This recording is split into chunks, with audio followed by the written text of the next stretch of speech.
بسم اللہ الرحمن الرحیم۔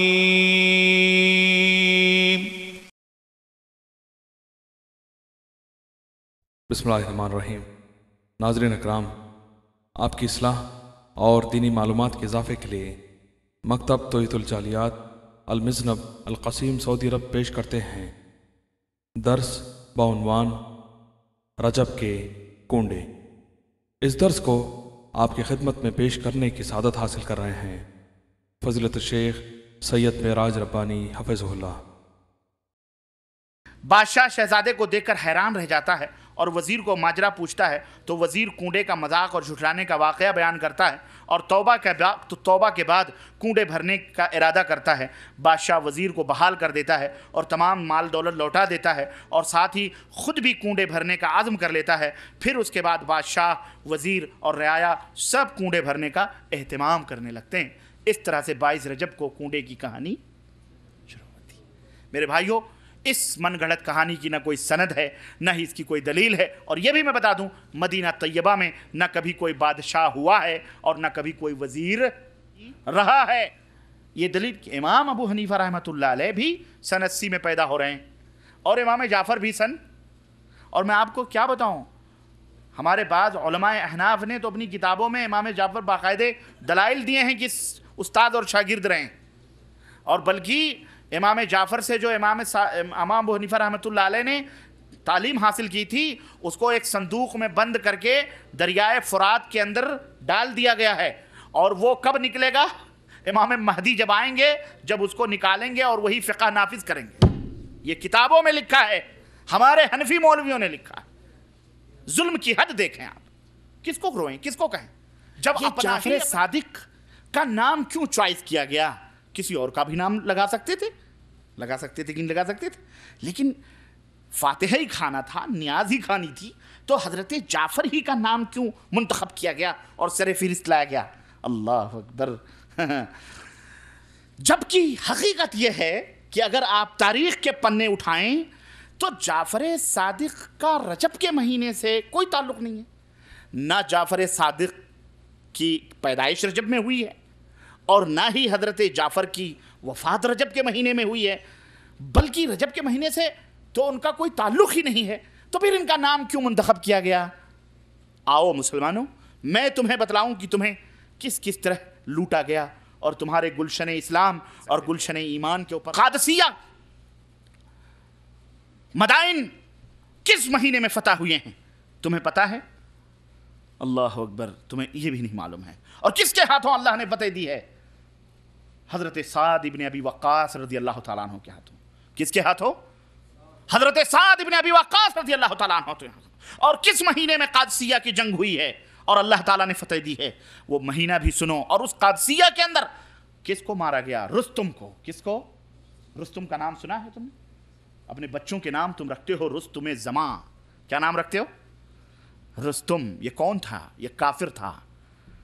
رستم زماں جس کو کہا جاتا تھا، قادسیہ کی جنگ میں مدائن کے اندر اس کو شکست ہوئی اور مسلمانوں نے ان کے فوجوں کے چھکے چھڑائے اور الحمدللہ اسلام کا پرچم غالب رہا اور اسلام سربلند ہوا۔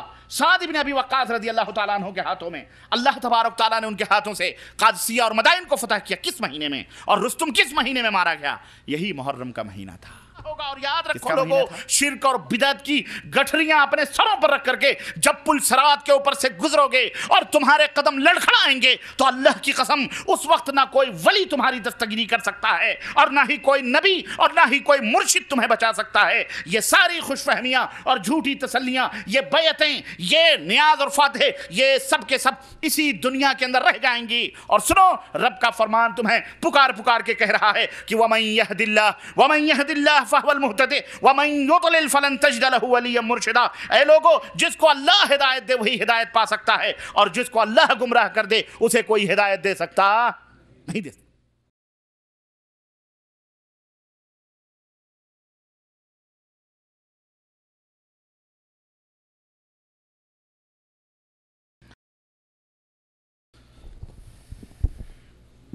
السلام علیکم ورحمۃ اللہ وبرکاتہ۔ الحمدللہ نحمده ونستعینه ونستغفره ونؤمن به ونتوکل علیہ ونعوذ بالله من شرور أنفسنا ومن سيئات أعمالنا من يهده الله فلا مضل له ومن يضلله فلا هادي له وأشهد أن لا إله إلا الله وأشهد أن محمدا عبده ورسوله أما بعد فإن خير الحديث كتاب الله وخير الهدي هدي محمد صلى الله عليه وسلم وشر الأمور محدثاتها وكل محدثة بدعة وكل بدعة ضلالة وكل ضلالة في النار. قال الله تبارك وتعالى في كلامه المجيد: أعوذ بالله السميع العليم من الشيطان الرجيم بسم الله الرحمن الرحيم. يا أيها الذين آمنوا اتقوا الله حق تقاته ولا تموتن إلا وأنتم مسلمون واعتصموا بحبل الله جميعا ولا تفرقوا. وقال تعالى في مقام آخر: يا أيها الذين آمنوا أطيعوا الله وأطيعوا الرسول ولا تبطلوا أعمالكم. اللهم صل على محمد وعلى آل محمد كما صليت على إبراهيم وعلى آل إبراهيم إنك حميد مجيد. اللهم بارك على محمد وعلى آل محمد كما باركت على إبراهيم وعلى آل إبراهيم إنك حميد مجيد. تمام قسم کی حمد و ثنا، کبریائی اور بڑائی اس اللہ عز و جل کے لیے لائق و زیبہ ہے جس نے ہمیں اور آپ کو پیدا فرمایا، اور بیش بہا درود و سلام اس ذات مبارکہ مطہرہ پر جن کا نام نامی اسم گرامی احمد مجتبیٰ محمد مصطفیٰ صلی اللہ علیہ وسلم. شرک و بدعت کا آج غلبہ ہے، شرک و بدعت کا آج غلبہ ہے، سر پکڑ کر نہ روئے کیوں اسلام، اور دنیا داری ہر ایک کا ہے مقصد، دنیا داری ہر ایک کا ہے مقصد، دین ہوتا ہے آج یوں بدنام، اور دین کا درد کیا ہو اس دل میں، دین کا درد کیا ہو اس دل میں جس کو ہو فکر اپنے مسند کی، دین کا درد کیا ہو اس دل میں جس کو ہو فکر اپنے مسند کی، کیوں نہ مردہ ضمیر ہو ان کا کھاتے ہیں جو کمائی قبروں کی، کیوں نہ مردہ ضمیر ہو ان کا کھاتے ہیں جو کمائی قبروں کی. اور 11ویں کونڈے اور قوالی، 11ویں کونڈے اور قوالی سارے قصوں کو اب تمام کرو، 11ویں کونڈے اور قوالی سارے قصوں کو اب تمام کرو. اور شیخ جی ہے اگر یہی اسلام، شیخ جی ہے اگر یہی اسلام، ایسے اسلام کو سلام کرو. شیخ جی ہے اگر یہی اسلام، ایسے اسلام کو سلام کرو. برادران اسلام، نوجوان دوستوں، بزرگوں اور بھائیوں، آج بتاریخ 11 ستمبر، آج بتاریخ 14 رجب 1424 ہجری مطابق 11 ستمبر سن 2003 عیسوی کے اس مبارک اجتماع میں جو زیر اہتمام مکتب طاعت الجالیات مزنب کے اس حال میں یہ مجلس منعقد ہوئی ہے، اس مجلس میں جس موضوع پر آپ حضرات سے گفتگو کرنے کا شرف حاصل کر رہا ہوں وہ موضوع ہے رجب کے کونڈے. رجب کے کونڈے، اس کی حقیقت اور اس کے تعلق سے اسلام کا موقف کیا ہے، انشاءاللہ تبارک و تعالی آج کے اس اجتماع میں آپ کی خدمت میں رکھنے کی کوشش کر رہا ہوں. اللہ عز و جل سے دعا ہے کہ اللہ تبارک و تعالی ہمیں اور آپ کو کہنے اور سننے سے زیادہ عمل کی توفیق عطا فرمائے، اور اللہ تعالی ہم سب کو شرک و بدعت سے نجات عطا فرمائے، اور اللہ ہم سب کے دلوں کو نبی کریم صلی اللہ علیہ وسلم کی سنت مطہرہ سے منور و مجلہ فرمائے. آمین یا رب العالمین. دوستوں اور بھائیوں،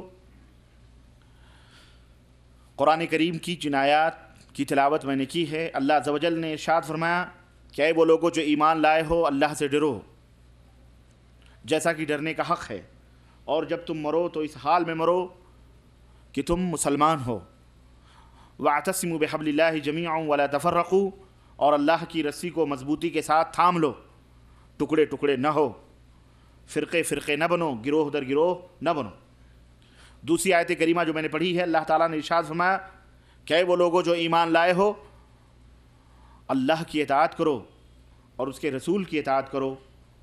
وَلَا تُبْتِلُوا أَعْمَالَكُمْ، اور اپنے اعمال کو باطل نہ کرو. ایک جگہ اللہ تبارک تعالیٰ نے ارشاد فرمایا اتبعوا ما انزل الیکم من ربکم ولا تتبعوا من دونہ اولیاء، اے لوگو وہ باتیں جو آسمان سے تمہارے لیے اتاری جا رہی ہیں وحی کے ذریعے تم ان کی پیروی کرو، تم ان کی اتباع کرو، اور اللہ کے سوا کسی اور اولیاء، کسی اور رفقا اور کسی اور دوست کی پیروی اور اطاعت نہ کرو۔ میرے عزیزوں، میرے دوستوں اور بھائیوں، ایک جگہ اور اللہ تبارک تعالیٰ نے ارشاد فرمایا الیوم اکملت لکم دینکم واتممت علیکم نعمتی ورضیت لکم الاسلام دینا، کہ آج میں نے تمہارے لیے تمہارے دین کو مکمل کر دیا ہے اور میں نے اپنی نعمت کو پوری کر دی ہے اور میں دین اسلام سے راضی اور خوش ہوں۔ میرے بھائیوں، میرے عزیزوں، میرے دوستوں، دنیا کے اندر مسلمان دو طرح کے اعمال کرتے ہیں۔ دنیا کے اندر جتنے بھی مسلمان ہیں وہ جو بھی عمل کرتے ہیں وہ دو طرح کے، یا تو ان کے اعمال قرآن و سنت کے مطابق ہیں، قرآن و سنت کے فرمودات اور فرما تعلیمات کے مطابق ہیں، اللہ اور اس کے رسول نے جس طرح سے انہیں کرنے کا حکم دیا ہے اس کے مطابق ہیں، اور یا تو اس کے مخالف ہیں۔ اگر مسلمانوں کے اعمال قرآن و سنت کے مطابق ہیں تو انہیں اعمال صالحہ کہا جاتا ہے۔ ان اعمال کو کیا کہا جاتا ہے؟ اعمال صالحہ، نیک اعمال۔ اور اگر مسلمانوں کے اعمال قرآن و سنت کے مطابق نہیں ہیں تو انہیں اعمال سیئہ کہا جاتا ہے، برے اعمال سے انہیں تعبیر کیا جاتا ہے۔ ہم سب اس حقیقت کو جانتے ہیں کہ اسلام کی حقیقت کیا ہے۔ اسلام کی حقیقت یہ ہے کہ جو آسمان سے اللہ تبارک و تعالیٰ نے اپنے نبی کے اوپر وحی نازل فرمائی ہے اسی کے مجموعے کا نام اسلام ہے، اسی کے مجموعے کا نام کیا ہے؟ اسلام ہے۔ یعنی ہمارا اسلام وہ ہے جسے زمین کے اوپر تعمیر نہیں کیا گیا، ترتیب نہیں دیا گیا، بلکہ عرش سے اللہ عز و جل نے اس اسلام کو ہمارے لیے نازل فرمایا ہے، اور وہ اسلام عرش سے ہمارے لیے آیا ہے، اور اپنے نبی حضرت محمد الرسول اللہ صلی اللہ علیہ وسلم پر اللہ تبارک و تعالیٰ نے اس کو اتارا ہے۔ یہی وجہ ہے کہ جا بجا قرآن کریم میں اللہ تعالیٰ نے اپنے بندوں کو ہر جگہ اپنے نبی کے پیچھے چلنے کا پابند بنایا ہے۔ ہر جگہ اللہ تبارک و تعالیٰ نے یہی بتلایا ہے کہ میرے نبی کو فالو کرو، میرے نبی کی اتباع کرو، میرے نبی کے پیچھے چلو، بلکہ یہاں تک فرمایا کہ من یطع الرسول فقد اطاع اللہ، جو میرے رسول کی اطاعت کرے گا وہ تو اطاعت رسول کی کرے گا، لیکن در حقیقت وہ کس کی اطاعت ہوگی؟ اللہ کی اطاعت ہوگی۔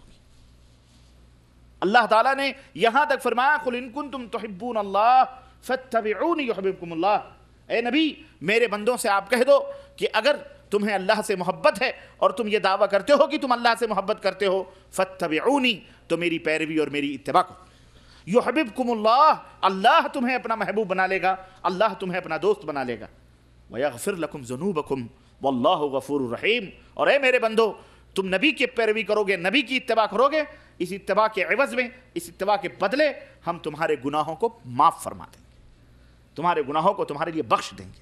اللہ تعالیٰ نے یہ عظیم مقام، یہ عظیم مرتبہ کسی بھی امتی کو عطا نہیں فرمایا، اللہ تعالیٰ کسی بندے کو عطا نہیں فرمایا کہ اللہ تعالیٰ نے دنیا میں کسی کے بارے میں یہ کہا ہو کہ لوگوں فلاں کی مان لو، جاؤ ہم نے تمہارے گناہوں کو معاف کر دیا، فلاں کو مان لو جنت میں چلے جاؤ گے، نہ، سوائے حضرت محمد الرسول اللہ صلی اللہ علیہ وسلم کے۔ اور اگر کسی شخص نے اس منصب کو اور اس مقام اور ہمارے نبی حضرت محمد الرسول اللہ صلی اللہ علیہ وسلم کی اس رفعت اور بلندی کو اور اس خصوصیت کو کسی بھی بندے کے ساتھ جوڑا تو یہ نبی کریم صلی اللہ علیہ وسلم کی شان میں بہت بڑی توہین ہے۔ کیوں؟ اس لیے کہ جو مقام اللہ تبارک تعالیٰ نے ہمارے نبی کو عطا فرمایا ہے اس مقام پر اللہ کے بعد کوئی بھی دنیا کی مخلوق فائز نہیں ہو سکتی۔ وہ مقام اللہ کے حبیب صلی اللہ علیہ وسلم کا ہے کہ اگر ان کی اتباع کی جائے گی، ان کے پیچھے چلا جائے گا، ان کی بات مانی جائے گی، ان کے اعمال کو اپنے اعمال سمجھے جائیں گے تو پھر وہ آدمی جنت میں جا سکتا ہے۔ اسی لیے اللہ کے نبی نے فرمایا کل امتی یدخلون الجنہ، میری امت کا ہر شخص جنت میں جائے گا الا من ابا، مگر وہ شخص جو انکار کرے۔ صحابہ کرام رضوان اللہ علیہم اجمعین نے فرمایا کہ اللہ کے نبی کون انکار کرنے والا ہے؟ آپ نے فرمایا کہ من اطاعنی دخل الجنہ، جو میری اطاعت کرے گا وہ جنت میں جائے گا، ومن عصانی فقد ابا، اور جس نے میری نافرمانی کی اس نے در حقیقت انکار کیا۔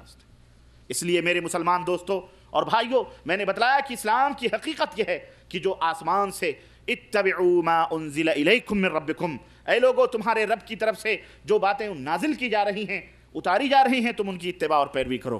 قرآن کریم کی یہ تمام آیتیں اور نبی کریم صلی اللہ علیہ وسلم کی یہ حدیث اور صحیح بخاری کے اندر حضرت عائشہ رضی اللہ تعالیٰ عنہ کی وہ حدیث پاک بھی آپ اپنے ذہن و دماغ میں رکھیں کہ جس میں نبی کریم صلی اللہ علیہ وسلم نے فرمایا کہ من احدث فی امرنا ھذا ما لیس منہ فہو رد، میرے لائے ہوئے دین میں، میرے لائے ہوئے حکم میں جس نے کسی نئی بات کا اضافہ کیا تو وہ مردود ہے۔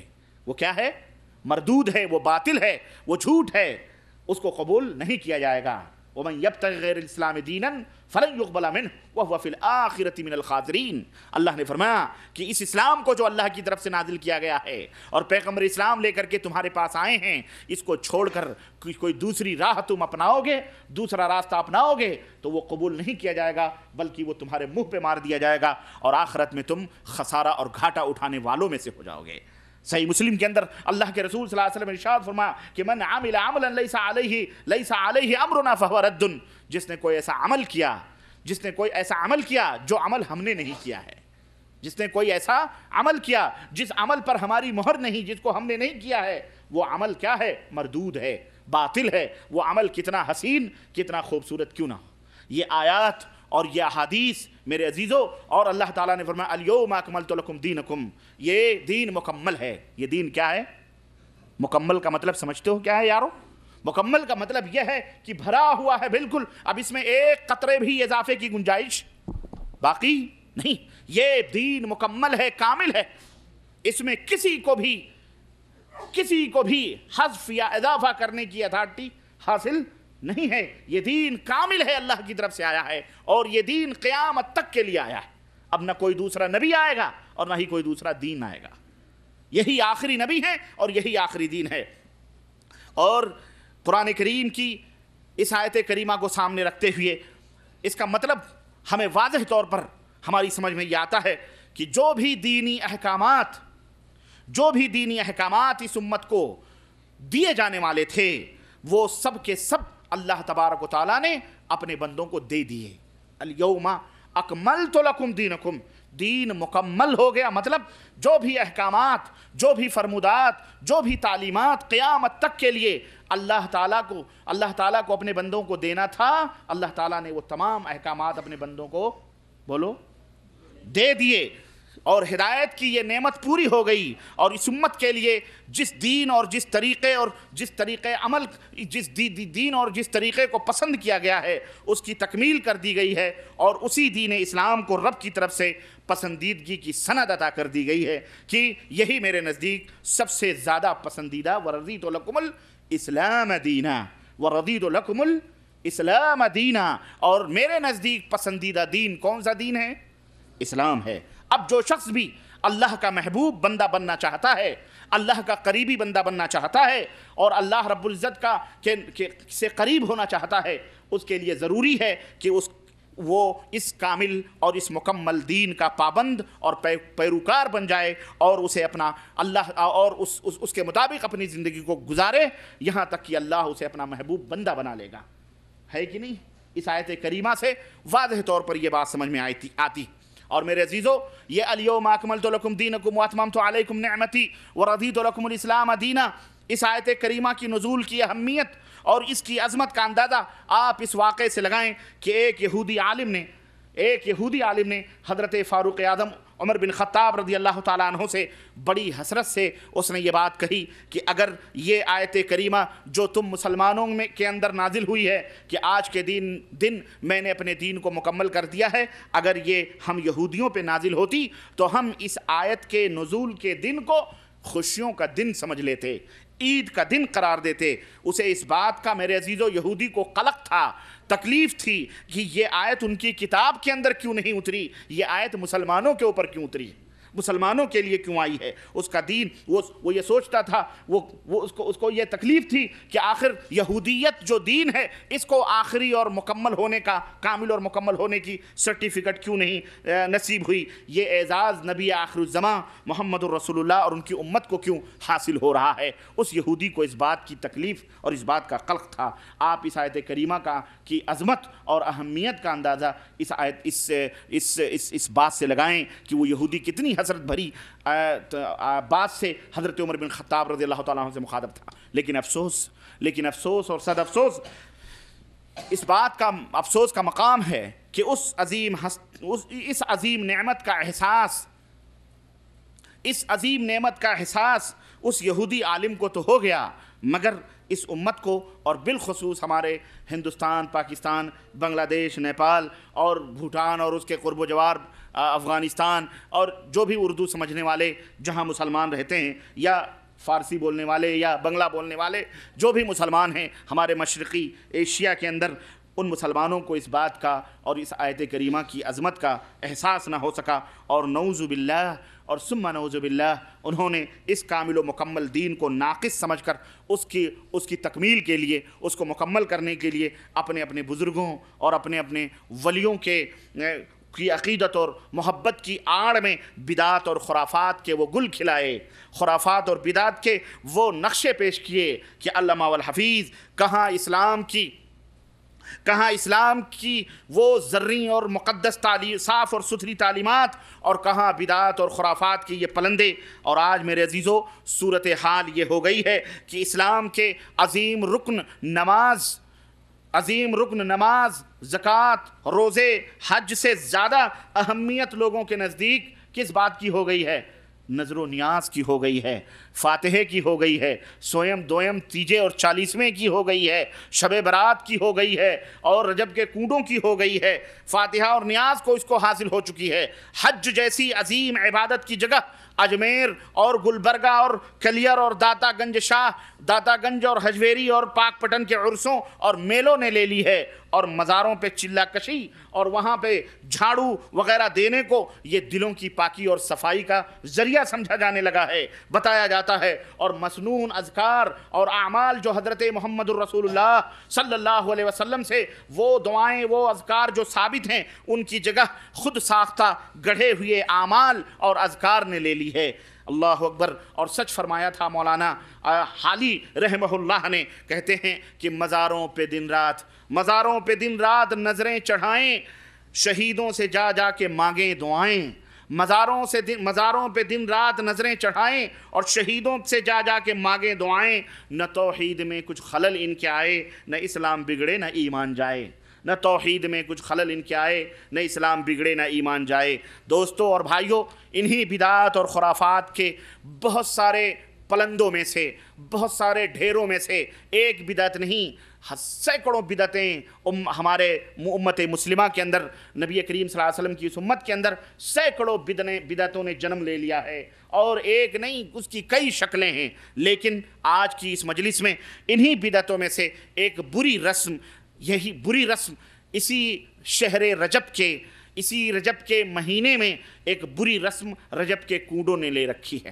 رجب کے کنڈے بھی ہیں جو حضرت جعفر صادق رحمہ اللہ کے نام پر منائے جاتے ہیں اور کیے جاتے ہیں، اور اس کے لیے جناب علی ایک لکڑہارے کی کہانی گڑھی گئی، اور اس کہانی کو اس انداز سے بیان کیا گیا کہ گویا یہ ایسی کہانی ہے جس کا انکار نہیں کیا جا سکتا ہے۔ آج کے اس مجلس میں میرا موضوع سخن رجب کے کنڈے ہے۔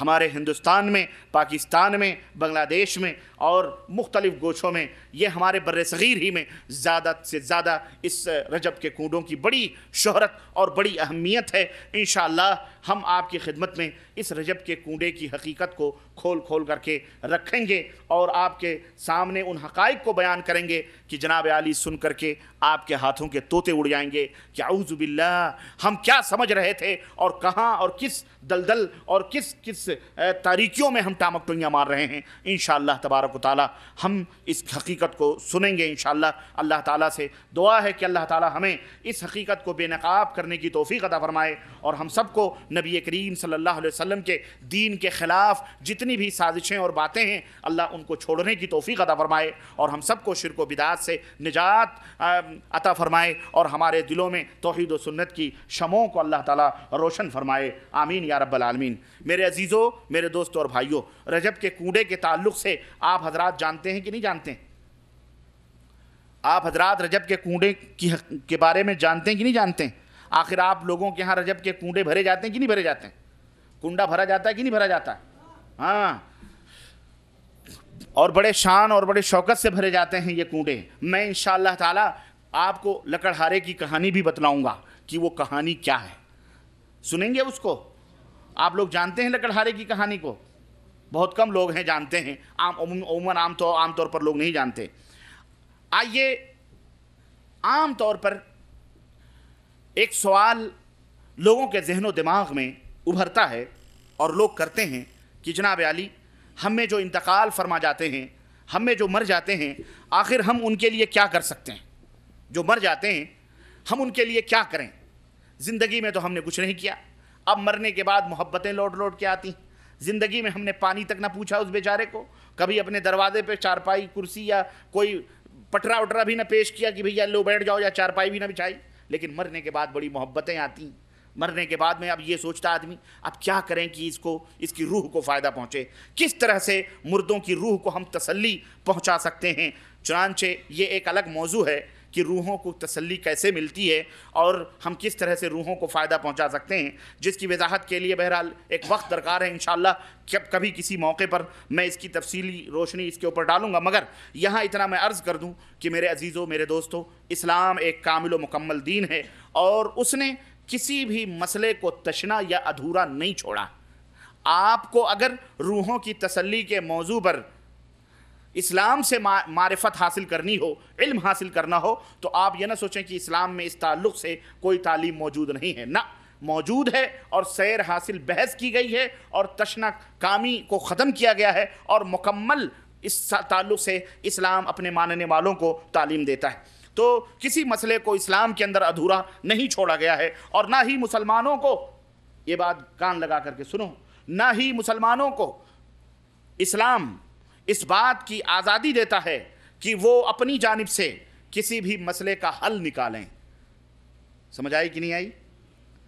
اللہ تبارک و تعالیٰ نے جس اسلام کا قلادہ ہمارے گردنوں میں ڈالا ہے اور جس اسلام کی طرف ہماری رہنمائی کی ہے، اس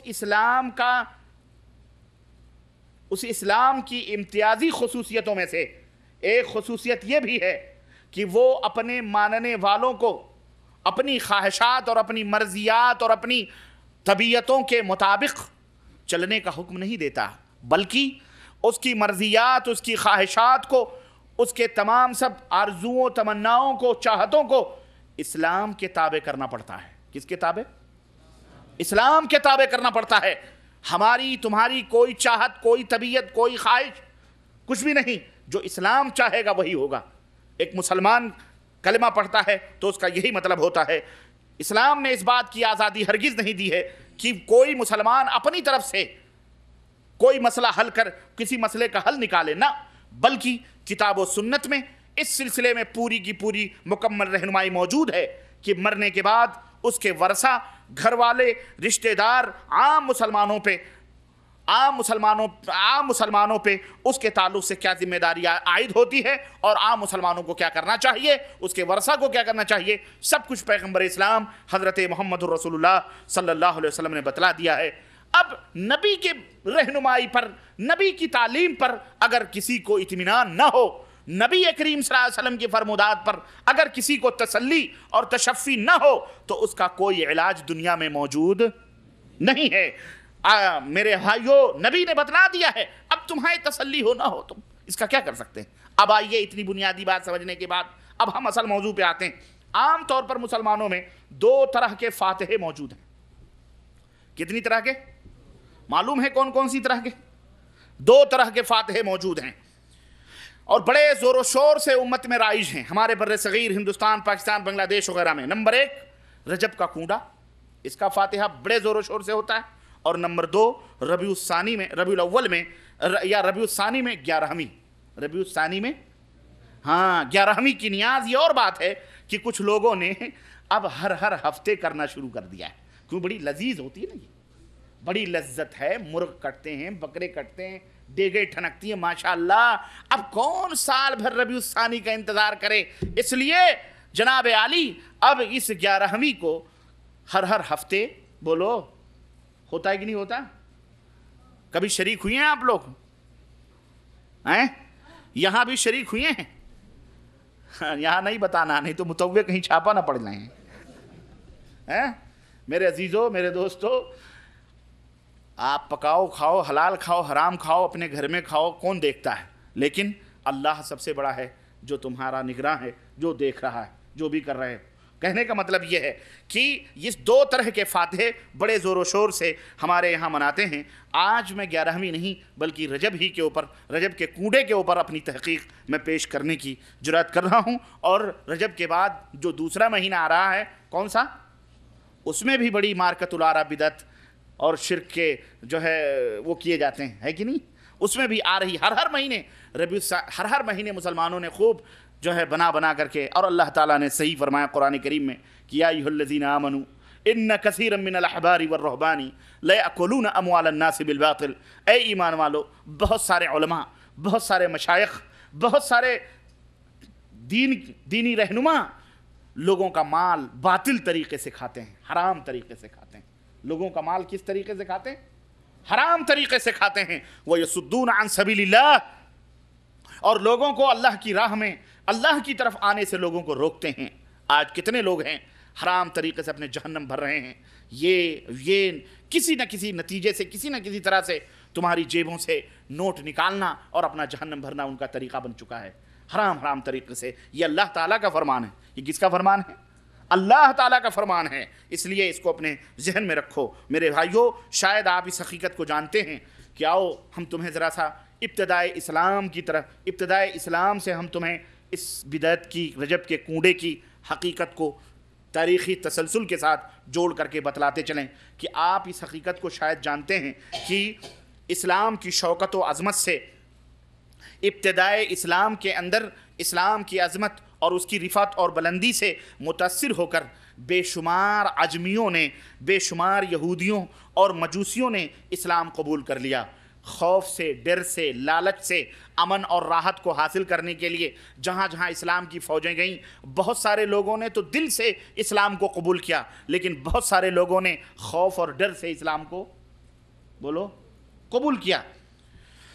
ان میں جیسا کہ میں نے بتایا، کچھ تو ایسے تھے جنہوں نے دل سے قبول کیا، اور کچھ ایسے تھے جو صرف فائدہ حاصل کرنے کی غرض سے کہ چڑھتے سورج کی پوجا کرو، خلاص اسلام قبول کر لو، ہم مسلمانوں میں شامل ہو جائیں گے، انہی کی طرح ہمیں بھی نعمتیں اور برکتیں اور سب کچھ حاصل ہوں گی. چنانچہ انہوں نے اس ڈر سے، اس سے اسلام کو قبول کیا، اور ان کے دل میں، ان کا دل مسلمان نہیں ہوا، بلکہ کچھ تو ایسے بھی تھے جنہوں نے تلوار کے زور سے دیکھا تو انہوں نے فوری طور پر اسلام قبول کیا، لیکن ان کے دلوں میں انتقام کی اور بدلے کی بھاونائیں جو تھیں وہ بھڑک رہی تھیں، اور انتقام اور بدلے کے جو جوش تھے اور آگ تھے ان کے دلوں میں اسلام اور مسلمانوں کے تعلق سے وہ لاوے پھوٹ رہے تھے، ابل رہے تھے.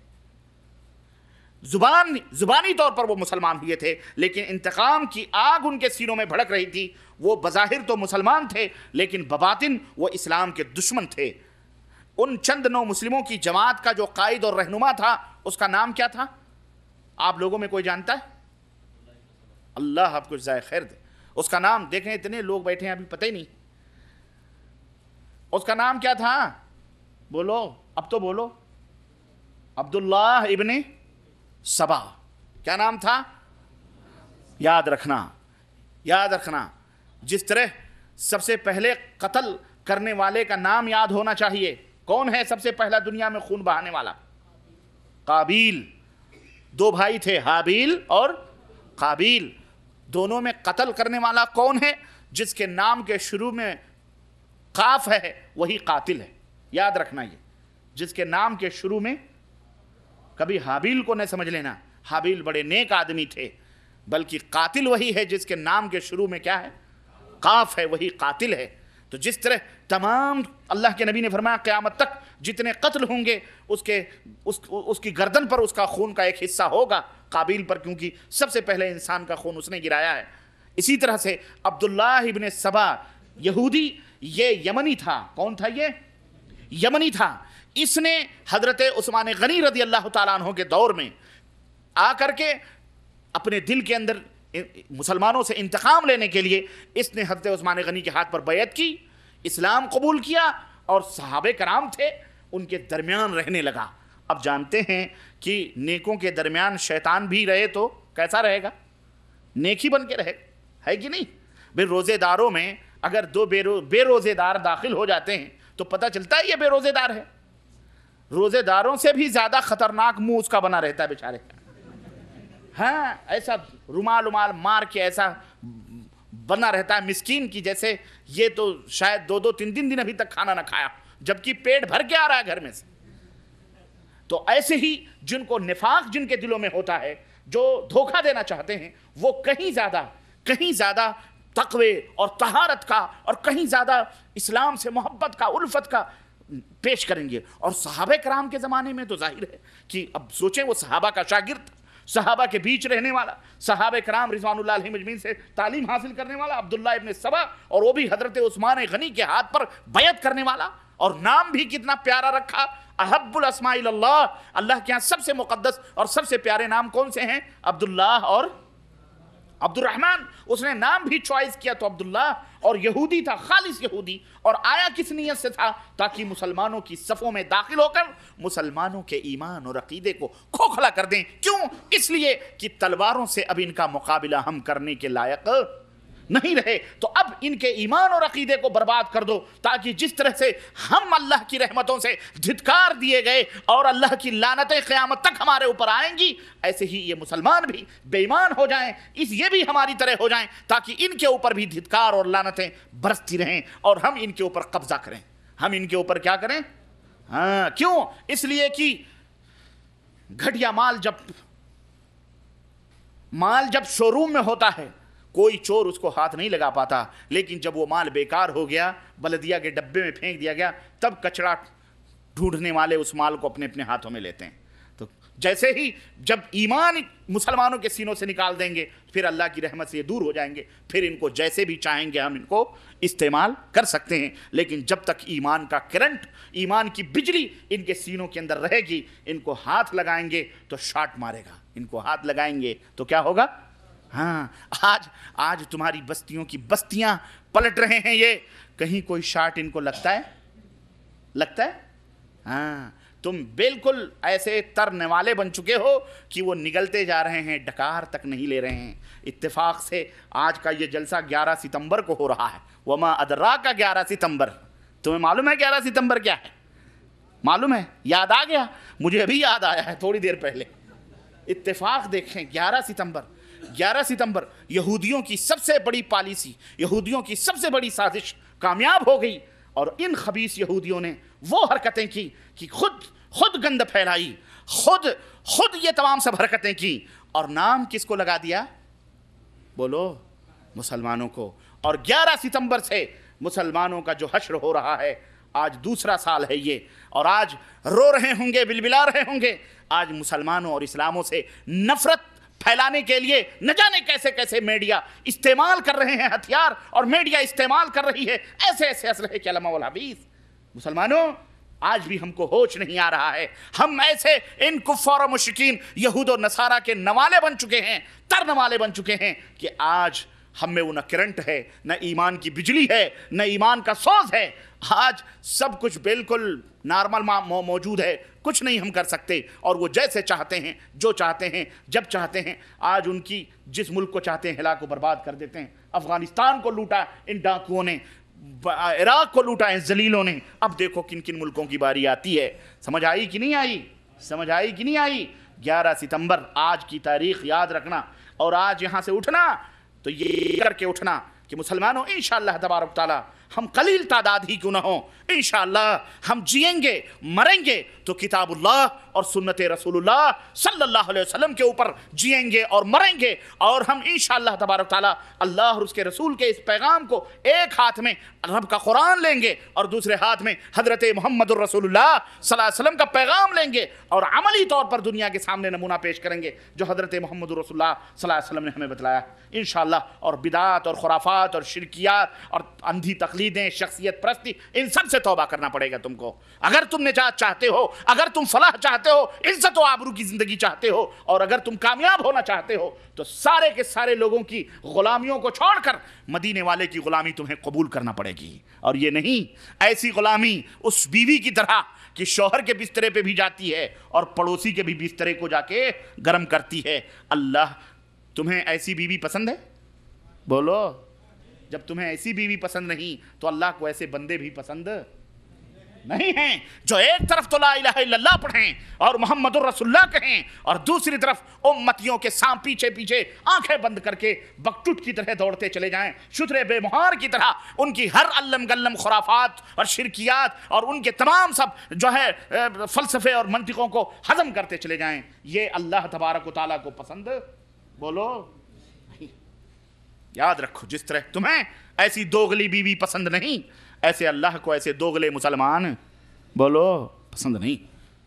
ایک چھوٹی سی میں نے مثال دی، تو کہنے کا مطلب یہ ہے کہ ان تمام سب سازشی ذہنیت کا جن کے سینوں کے اندر اسلام کے خلاف انگارے ابل رہے تھے، ان کا لیڈر، ان کا قائد اور رہنما کون تھا؟ عبداللہ ابن سبا۔ کہاں کا رہنے والا تھا یہ کون تھا اصل میں؟ یہودی تھا۔ اس نے سوچا ہم اس طرح سے اب اسلام کا مقابلہ نہیں کر سکتے، چنانچہ بڑے سازش کے ساتھ تمام یہودیوں نے مل جل کر کے اس کو پش کیا، اسلام کے اندر لایا۔ ہاں، جس طرح آج تمہارے ملکوں میں کفار ممالک ریڈ کراس کے نام پر اپنے اپنے جاسوس بھیجتے ہیں۔ کیا بھیجتے ہیں؟ ہاں، مدد کرنے جا رہے ہیں۔ کس کی مدد کر رہے ہیں؟ تمہاری؟ ارے تمہیں 2-4 انجیکشن دیتے ہیں اور باقی اپنے اپنے ملکوں کی بولو جس کی کھاتے ہیں ان کی مدد کرتے ہیں۔ اور وہ کون سی ٹیم ہے جو جب کہیں کوئی فساد ہوتا ہے تو باقاعدے بلائے جاتے ہیں باہر سے کہ آئیں، وہ CID آتی ہے چیک کرنے کے لیے، اس کو کیا کہتے ہیں؟ اس کو کیا کہتے ہیں اس CID ٹیم کو؟ FBI۔ ہاں، CBI FBI، CBI سے بڑی FBI ہے۔ ہاں، وہ آتی ہے کیوں؟ تاکہ یہاں یہ کیس ہوا ہے، اس کیس کے اوپر ہمیں مکمل طور پر اسٹڈی کرنی ہے اور ہمیں کیس کرنے والوں کا پتہ لگانا ہے۔ تو FBI آتی ہے بڑے معزز اور بڑے محترم انداز میں، اور ان کو مکان دیا جاتا ہے رہنے کے لیے، سب کچھ ان کی عزت ہوتی، اور جتنے ملک کے نظامی اور وہ ہوتے ہیں، راز ہوتے ہیں، سب کچھ اوپر، مجرم کم، وہ اس ملک میں مجرم زیادہ بناتے ہیں، وہ خود جرم کرتے ہیں اور ملک کو کھوکھلا کر دیتے ہیں، جس ملک میں جاتے ہیں کھوکھلا اور برباد کر دیتے ہیں۔ اس کے بعد دادا کو کہتے ہیں اب آ جاؤ، بجلی غائب ہے، کرنٹ خلاص ہے، پیٹ لو جیسے پیٹنا چاہتے ہو۔ سمجھ آئی کہ نہیں آئی؟ اس لیے مسلمانوں، اللہ کے بندو، اے میرے نبی کی پیاری پیاری امت کے لوگوں، رحم تمہارے اوپر آتا ہے اور اپنے اوپر آتا ہے کہ آج ہم کیوں نہیں ہوش کے ناخن لے رہے، آج ہم کیوں غفلتوں کی چادر اوڑے ہوئے سو رہے ہیں؟ ہمارے ملکوں میں جو سازشیں ہو رہی ہیں، ہمارے اپنے ملکوں کے اندر جو ہمارے سازشیں ہو رہی ہیں، اس کو بھی ہم نہیں پہچان رہے، ہم اس کو بھی جاننے کی کوشش نہیں کر رہے ہیں۔ ہم کب بیدار ہو جائیں گے؟ ہوں گے جب ہم کو ہلا کو برباد کر دیا جائے گا، اور جب ہم کو ہمارے پیروں کے نیچے سے زمینیں کھینچ لی جائیں گی اور ہمیں قبروں کے اندر سلا دیا جائے گا۔ آج ہماری مدد کو کوئی نہیں آ رہا ہے، اگر اللہ مدد نہ کرے تو کوئی کر سکتا؟ آج جتنے بھی تم مردے پوج رہے، جتنے بھی قبریں پوج رہے، جتنے بھی بابے ہیں، جتنے بھی پگاڑے ہیں، جتنے بھی پیر اور مولوی ہیں، جتنے بھی صوفی سنت ہیں، جتنے بھی چلے پلے ہیں، اور جتنے بھی دنیا کے اندر تم پوج رہے ہو، ہمارے ملکوں کے اندر گلی گلی محلے محلے چادر چڑھ رہی ہے، یہ فلانے شاہ کا، یہ فلانے بابا، کوئی مدد کرنے کے لیے تیار ہے؟ کوئی مدد کر رہا ہے تمہاری؟ بولو کوئی آ رہا ہے؟ کیوں نہیں آ رہا ہے؟ اس لیے کہ جن کی اللہ مدد نہ کرے ان کی کوئی مدد کر سکتا اس لیے اپنے اللہ سے اپنے رشتوں اور اپنے تعلقات کو جوڑو۔ میرے عزیزو، بات لمبی نہ ہو، میں عرض یہ کر رہا تھا، یہ جو 9 مسلموں کی ٹیم تھی جو اس لیے تیار ہوئی تھی تاکہ اندر سے مسلمانوں کو برباد کیا جائے، اس کا قائد و رہنما کون تھا؟ عبداللہ ابن سبا یہودی تھا، جو حضرت عثمان کے دور خلافت میں اسلام لایا۔ اور سبائی گروہ ہر زمانے میں یہ گروہ اپنا کام کرتا رہا، یہ ٹیم اپنا کام کرتی رہی۔ اس کی کوشش یہی رہی کہ کسی طرح سے مسلمانوں کے عقیدوں میں زہر کھول دیا جائے، شرک اور بدعات کا زہر مسلمانوں کے عقیدوں میں گھول دیا جائے اور انہیں کتاب و سنت کی صحیح تعلیمات سے بے بہرا اور اندھا کر دیا جائے۔ چنانچہ ان کی یہ کوشش کامیاب بھی ہوئی اور انہوں نے اپنے فاسد عقیدوں پر اسلام کی چھاپ لگا کر، یہ میڈین، یہ چائنا ہے، لیکن اس کے اوپر کس کی چھاپ لگائی؟ جاپان کی، تاکہ بیٹا مارکیٹ کے اندر زیادہ چلے۔ تو تھی تو ان کی تھی وہ چیز تو ان کی پروڈکشن، ان کی بنائی ہوئی، انہوں نے تیار کی تھی اپنے مزاج، وہ اپنے دماغ سے، لیکن اس کے اوپر چھاپ کیا لگائی؟ اسلام کی مہر لگائی۔ کس کی؟ تاکہ اسلام کے نام پر مسلمانوں کے اندر اس کو سپلائی کیا جائے۔ چنانچہ انہوں نے اپنے باطل عقیدوں پر اسلام کی مہر لگا کر مسلمانوں میں عام کر دیا۔ اہل بیت، حضرت علی، حضرت حسن، حضرت حسین اور فاطمہ کی محبت اور اولیاء کرام، صالحین اور بزرگوں کے عنوان سے انہوں نے بے شمار مشرکانہ عقیدے اور رسم و رواج مسلمانوں میں پھیلا دیے۔ اولیاء کا نام لے کر، بزرگوں کا نام، بڑے بزرگ، بہت بڑے بزرگ ہیں، نظر اٹھتی ہے تو بس صحرا بھی سبزہ زاروں میں تبدیل ہو جاتے ہیں۔ ایسے ایسے کرامتیں، ایسی سی باتیں علامہ والحفیظ بزرگوں اور صالحین گڑھ گڑھ کر کے ان کے مراتب اور مقام بیان کیے گئے، ان پہ خوشنما عنوانات کا ایسا خول چڑھایا کہ عوام تو عوام، اچھے لوگوں کو بھی یہ احساس نہ ہو سکا کہ ان دشمنان اسلام نے اپنی شکست اور پرانی ذلت کا انتقام کس نئے ڈھنگ سے لیا ہے اور کس زاویے اور کس گوشوں سے مسلمانوں کے اوپر حملہ کیا ہے۔ چنانچہ ان کا ایک طریقہ میں بتلاؤں آپ کو، ان کا ایک طریقہ تو یہ تھا کہ وہ کام مسلمانوں سے لیتے تھے، اور وہ کام لیتے تھے جو کام ان کے مطلب کا ہوتا تھا۔ کام تو ان کے مطلب کا ہوتا تھا، لیکن وہ لیتے کس سے تھے؟ کس سے لیتے تھے؟ جیسے 11 ستمبر کو ورلڈ ٹریڈ سینٹر توڑا یہودیوں نے، اور نام کس کا لگا دیا گیا؟ مسلمانوں۔ کیوں؟ اس لیے کہ مسلمانوں کو پیٹنا ہے، مسلمان بڑھ رہے ہیں، مسلمان آگے جا رہے ہیں، مسلمان ترقی کر رہے ہیں، مسلمانوں کو کسی طرح سے پیچھے۔ وہ اپنی پرانی دشمنیاں جو ہمارے اسلاف نے ان کو ناکو چنے چبوائی تھی اندلس کے میدانوں میں، قرطبہ کے اندر، اور ان کو افریقہ کے صحراؤں میں اور مختلف جزیروں میں، اسپین، ہر جگہ ان کو ذلت کے قلادوں میں لپیٹا تھا ہمارے اسلاف نے، وہ انتقام اب لے رہے ہیں یہ ہم سے، مسلمانوں سے۔ اور کب؟ جب ہم بالکل نہتھے ہو چکے، ہمارے ہاتھوں سے سب کچھ لٹ گیا۔ اس طرح سے مسلمانوں، میرے عزیزوں، میرے دوستوں، انہوں نے مسلمانوں سے کام لیا، اپنے مطلب کا کرواتے تھے، اور عنوان ایسا رکھتے تھے کہ مسلمانوں کو بجائے عار اور شرمندگی کے انہیں فخر محسوس ہو۔ کام مسلمان کریں تو ایسا نہیں، بلکہ فخریہ وہ کام کریں۔ میں آپ کو مثال دوں، اس کی مثال آپ کو میں بتاؤں۔ غزوہ خیبر، پتا ہے کس مہینے کے اندر یہ غزوہ ہوا ہے؟ غزوہ خیبر کس مہینے میں ہوا ہے؟ اور یہودیوں کو اللہ کے رسول صلی اللہ علیہ وسلم نے ناکوں چنے غزوہ خیبر میں چبوایا ہے، کس مہینے میں ہوا ہے؟ کسی کو نہیں معلوم ہے۔ تمہیں اپنی تاریخ کا بھی پتہ نہیں، یہ کتنے سینکڑوں کی تعداد میں بیٹھے ہو اور کہتے ہو ہم مسلمان ہیں، تمہیں نبی کی سیرت اور نبی کے غزوے کا بھی پتہ نہیں۔ غزوہ خیبر کس مہینے میں ہوا ہے؟ یہ بتاؤ، حضرت حسین رضی اللہ تعالیٰ عنہ کی شہادت کس مہینے میں ہوئی ہے؟ محرم۔ جو حقیقی بات ہے اس کا تمہیں علم نہیں، اور جو جھوٹ ہے اس کا تمہیں بہت اچھی طرح سے علم ہے۔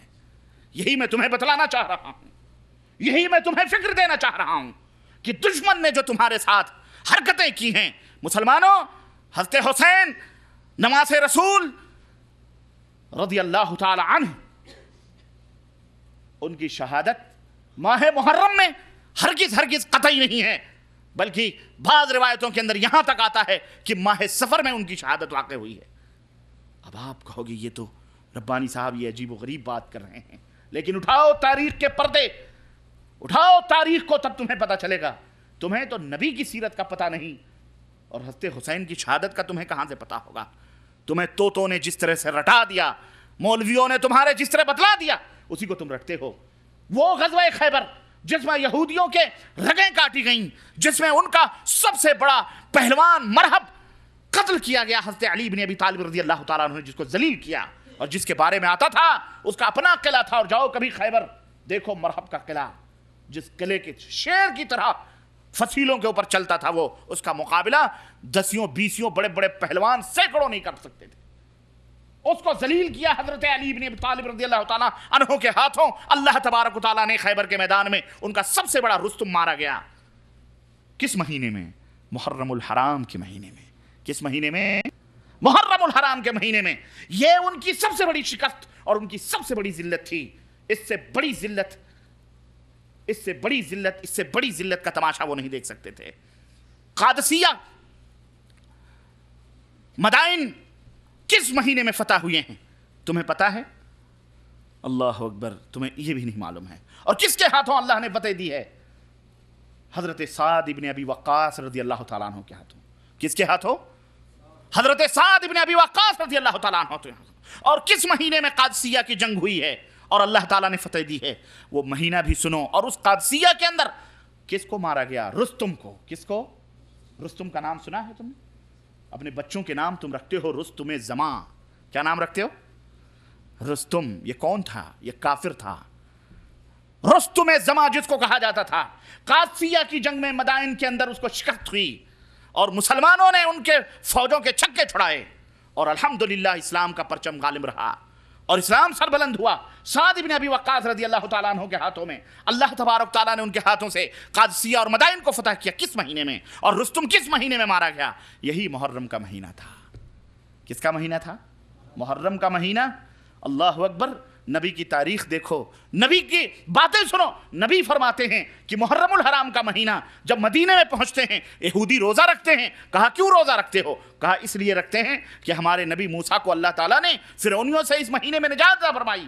اللہ کے نبی نے فرمایا یہ تو خوشیوں کا دن ہے، خوشیوں کا موسم ہے۔ ہمارے نبی موسیٰ تو تمہارے نبی تھے، لیکن ہمارے نبوتی بھائی ہیں، اس لیے ہمیں زیادہ حق پہنچتا ہے کہ ہم اس مہینے میں روزہ رکھیں۔ چنانچہ عاشورے کا روزہ نبی کریم صلی اللہ علیہ وسلم نے رکھا اور صحابہ کرام سے رکھوایا، اور فرمایا آئندہ اگر میں زندہ رہا تو یہودی ایک روزہ رکھتے ہیں، مسلمانوں تم 2 روزے رکھنا، ان کی مخالفت میں۔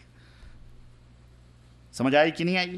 تو محرم کا مہینہ، خیبر فتح ہوا، خیبر خراب ہوا، خیبر کو ذلت و شکست سے دوچار ہونا پڑا، یہودیوں کو غلامیت کی زنجیروں میں جکڑا گیا۔ مسلمانوں کی کون سی خوشیوں کا دن ہوا کہ نہیں ہوا؟ محرم کا مہینہ، بولو۔ خوشیوں کا دن نہیں ہے محرم کا مہینہ؟ خوشیوں کا مہینہ جس میں اللہ کے رسول صلی اللہ علیہ وسلم کو فتح اللہ تعالیٰ نے عطا فرمائی، مدائن اور قادسیہ کو سعد بن ابی وقاص کے ہاتھوں اللہ تعالیٰ نے فتح دلوائی۔ خوشیوں کا مہینہ، حضرت موسیٰ اور پہلے سے خوشیوں کا مہینہ۔ لیکن آج محرم کے مہینے میں مسلمانوں کے چہروں پر غم و الم کی آثار دکھائی دیتے ہیں۔ بولو دیتے ہیں کہ نہیں دیتے ہیں؟ یہ شعور دیا گیا کہ جب محرم کا مہینہ آئے، اس کا 10 دن پہلے سے، بقرعید کے بعد سے ماتم کے لیے ماتمی لباس پہنو، کالے لباس پہنو، سینے پیٹو، 10ویں محرم کو غم و الم مناؤ۔ محرم کے مہینے میں اگر کسی نے اپنی بیٹی کی شادی یا بیٹے کی شادی رکھی ہے، مارے ڈر کے محرم کے مہینے میں کوئی بیٹا بیٹی کی شادی بولو نہیں کرتے۔ کیوں؟ کہتے ہیں غموں کا مہینہ ہے۔ میرے عزیزوں، میں نے ابھی ایک بات کہی ہے، یہودی کام اپنا کرواتے تھے، یہودی کام لیکن خود نہیں کرتے تھے، اسے مسلمانوں کے ہاتھوں کرواتے تھے، اور بڑا ہی خوبصورت نام دیتے تھے، تاکہ یہ مہینہ محرم الحرام کا جو مہینہ ہے، یہ مہینہ یہودیوں کے غموں کا مہینہ ہے، یہودیوں کی ذلتوں کا مہینہ ہے، یہودیوں کی ذلت و رسوائیوں کا مہینہ ہے، جس میں ان کا بڑا پہلوان مرحب مارا گیا، انہیں جلا وطن کیا گیا، خیبر میں ذلیل کیا گیا، غلام بنایا گیا، ان کی جاگیریں لی گئیں۔ اسی طرح سے قادسیہ کے اندر رستم کو مارا گیا۔ یہ ان کی اپنی کس کا مہینہ ہے؟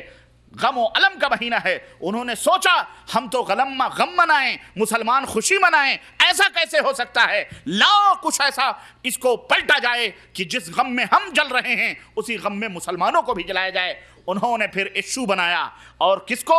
غم حسین، ماتم حسین کا ایشو بنایا، جبکہ محرم کے مہینے میں حسین ابن علی رضی اللہ تعالی عنہما کی شہادت کا تذکرہ بہت کم کتابوں میں، اور بلکہ سفر یا اس سے سفر اور اس کے بعد والے مہینوں میں بعض روایتوں میں آتا ہے کہ ان کی شہادت ہوئی ہے۔ سمجھ آئی کہ نہیں آئی؟ بولو، اب بات سمجھ میں آئی کہ نہیں آئی؟ اور سنو، حسین سے بھی بڑھ کر کے لوگ ہوئے تھے کہ نہیں ہوئے تھے؟ بولو، باپ بڑا یا بیٹا؟ علی کو کب شہادت نصیب ہوئی رضی اللہ تعالی عنہ؟ داماد رسول حضرت علی کی شہادت پر تو کوئی دن نہیں منایا جا رہا ہے۔ حضرت عثمان غنی رضی اللہ تعالیٰ عنہ جو حضرت حسین کے خالو ہیں، حضرت حسین کے کون ہیں؟ حضرت عثمان کا مقام بلند ہے کہ حضرت حسین کا مقام بلند ہے؟ بولو، نہیں معلوم تم کو؟ کتنے علم حاصل کرو، کیا حاصل کرو؟ علم ایک نور ہے۔ تم نے روٹیاں کمانے کے علم حاصل کیے، دین کمانے کا علم تم نے حاصل نہیں کیا۔ افسوس کی بات ہے، یہی وجہ ہے کہ تم قدم قدم پہ ٹھوکریں کھاتے ہو، اور شیطان جیسے چاہتا ہے تمہاری ناکوں کو پکڑ کر اسی رخ کے اوپر گھما دیتا ہے۔ تم بے علم ہو چکے ہو، تم بے بہرے ہو چکے ہو، تمہارے سینوں سے علم قرآن و سنت اور تاریخ اور سیرت کی دولتوں کو شیطان نے چھین لیا ہے کہ جب تم اندھے رہو گے تو جس طرف بھی جہاں چاہیں گے تم کو ڈھکیل دیں گے۔ علم حاصل کرو تم، اسی لیے تم جاہل ہو، اسی لیے تم ٹکڑوں میں بٹے ہو، اسی لیے تمہارے اوپر ذلت و رسوائیاں ہیں، اسی لیے جو چاہتا ہے تم کو جیسے چاہتا ہے گمراہ کرتا ہے، اور تمہیں شعور نہیں ہوتا۔ تم دنیا کمانے میں تو بڑے چاپٹر ہو، بڑے چیٹر ہو، کوئی ڈپلیکیٹ مال دے تو تم کبھی قبول کرتے ہو؟ بولو، قبول؟ ڈپلیکیٹ، یہ بوتل ہے نا، یہ بوتل، اس کی کاغ، اس کا ڈھکن، یہ جو لاک ہے، اگر کوئی کھول کر کے تم کو کہے 1 ریال میں لوگے؟ نہیں لوگے، کیوں؟ کہو گے میاں پتہ نہیں مویا سیاہ ہے، یا تم نے کہیں نل کا بھر کر کے تو بیچ رہا ہے۔ بولو، کہو گے کہ نہیں کہو گے مسلمانوں؟ اور آج بے پنے اور بے صفے اور بے سطر کی دلیلیں تمہیں دی جاتی ہیں اسلام کے نام پر، اور تم آنکھ بند کر کے من و سلوا سمجھ کر تم اسے ہضم کرتے جاتے ہو۔ خاموش رہو، دروازہ بند کر دیا جائے، ڈسٹرب نہ کیا جائے پلیز۔ میں جو بات امت کو آپ کو سمجھانا چاہ رہا ہوں، میری طرف توجہ دیں مکمل طریقے سے، تاکہ اس بات کی حقیقت کو سمجھیں مسلمانوں کہ یہودیوں نے کام وہ کیا، خود ان کا کام تھا، کروایا کس سے؟ مسلمانوں سے، اور بڑا خوبصورت عنوان دیا، غم حسین، ماتم حسین۔ اب کون ہے جو مسلمان حضرت حسین کے نام پر سر نگو کرے اور کہے بھائی جو نماز رسول ہے؟ اب ان کو بڑھا چڑھا کے، اور حضرت علی کی وفات کا، شہادت کا کوئی تذکرہ نہیں۔ حضرت عثمان غنی کو مدینے کے اندر مسجد نبی کے بغل میں 50 دن بھوکوں اور پیاسوں رکھ کر زندہ ذبح کیا گیا، اس کا کوئی تذکرہ نہیں۔ حضرت عمر بن خطاب رضی اللہ تعالیٰ عنہ کو منبر رسول کے اوپر، مصلی نبی کے اوپر شہید کیا گیا، اس کا کوئی بھی غم؟ بولو، غم کس کا منایا جا رہا ہے؟ باپ کا کوئی تذکرہ نہیں، بڑوں کا کوئی غم نہیں، غم نواسوں کا منایا جا رہا ہے۔ سمجھ آئی کہ نہیں آئی مسلمانوں؟ یہ چال چلی گئی کہ تمہیں یہودیوں نے محرم کا مہینہ جو مسلمانوں کی خوشی و مسرت کا مہینہ تھا، غم و علم کا مہینہ بنا کر ان کے لیے تھا، انہوں نے تمہیں بھی اپنے رنگ میں لپیٹ لیا، اور تم بھی اس مہینے کو غلط سمجھنے لگے۔ اور یہی حال عید میلاد النبی کا بھی ہے، یہ بھی میں تمہیں بتاتا چلوں تاکہ یہ بات بھی کلیئر ہو جائے۔ یہی حال عید میلاد النبی کا، جاؤ کوئی مائی کا لال بتلائے، اور جاؤ تاریخ کے اوراق اٹھا کے دیکھو میرے عزیزوں، میرے دوستوں، اس میں کوئی شک نہیں کہ حضرت مدنی تاجدار محمد الرسول اللہ صلی اللہ علیہ وسلم کی وفات حضرت آیات شہر ربیع الاول کی 12 تاریخ کو ہوئی ہے۔ اس میں کوئی اعتراض اور اس میں کوئی اختلاف محدثین کا، مورخین کا، اصحاب سیر کا ہرگز نہیں کہ نبی کریم صلی اللہ علیہ وسلم کی وفات، اور وہ وفات اللہ اکبر جس نے صحابہ کرام کے سینوں کو، حضرت فاطمہ الزہرا کہتی ہیں کہ لوگوں تم نے میرے بابا جان کو قبر میں کیسے دفن کر دیا؟ کیا تمہارے سینے اس وقت جب میرے بابا جان کے اوپر مٹی ڈال رہے تھے نبی کی محبت میں نہیں تڑپے؟